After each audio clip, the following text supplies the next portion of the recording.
ajabu kukamalaka na Bwana Yesu.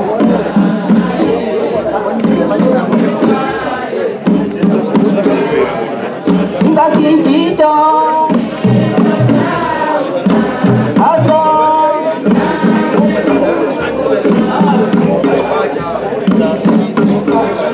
kwa hiyo nimepata kaso naondoka kilembea dunia na moyo safi kabisa. Imba kijito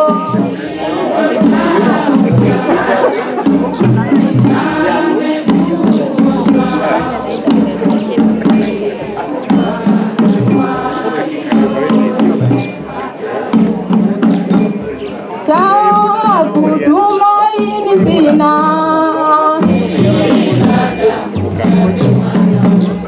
sina wema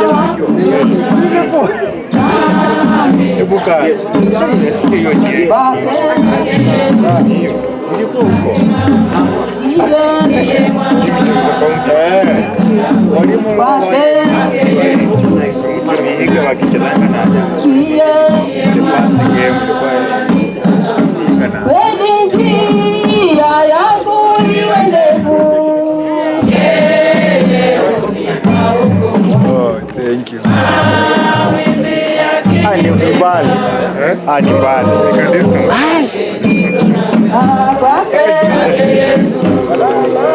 Niliangalia tu ukisema nikachukua ni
Kwa utatu wewe ni Bwana. Kaumba Douglas Mwenyezi Mungu kwa mfano wako. Siku ikafika umetoa roho yake iko mikononi mwako. Kwa kwamba umezingira kaburi Jehova Mwenyezi Mungu, kaburi limechimbwa ni kwa ajili ya kuchukua mwili wake. Mungu mwema, yule ambaye anaanza kusoma andiko tena abarikiwe. Wote ambao Mwenyezi Mungu amezingira mahali hapa ukabarikiwe. Cha mimi mikononi mwako. Douglas alale salama. Kwa jina la Yesu ninaomba na hata kuamini. Amen. Asante, Yesu asifiwe. Amen. Anaomba tuwe na utaratibu ninaposoma neno hili, nimalize kusoma ndio tuweke mpendo wetu mahali ambapo wametengeneza kaburini.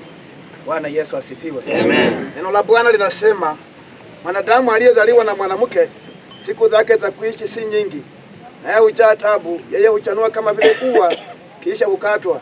Hukimbia kama kivuli, hakai kamwe. Mungu abariki andiko. Amen.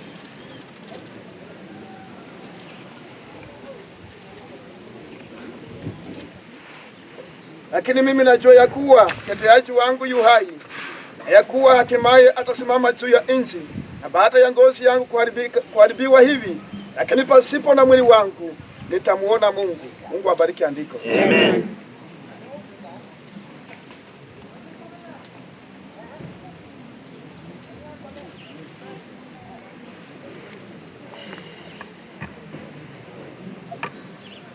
Kwani kishapita miaka michache nitakwenda njia hiyo ambayo sitarudi tena. Roho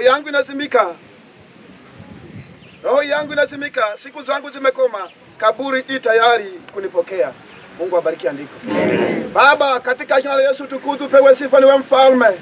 Ipomba mwanadamu nimpatia miaka na miezi na siku za kukaa katika ulimwengu huu, na kupendeza Mungu wa Israeli umemtoa ndugu hapo rejea katika mavumbi, safari yake unaijua. Ngoja kila mamlaka zingine zote tika kila zikaweze kushindwa. Kwa Yesu tunaomba na kuamini. Amen.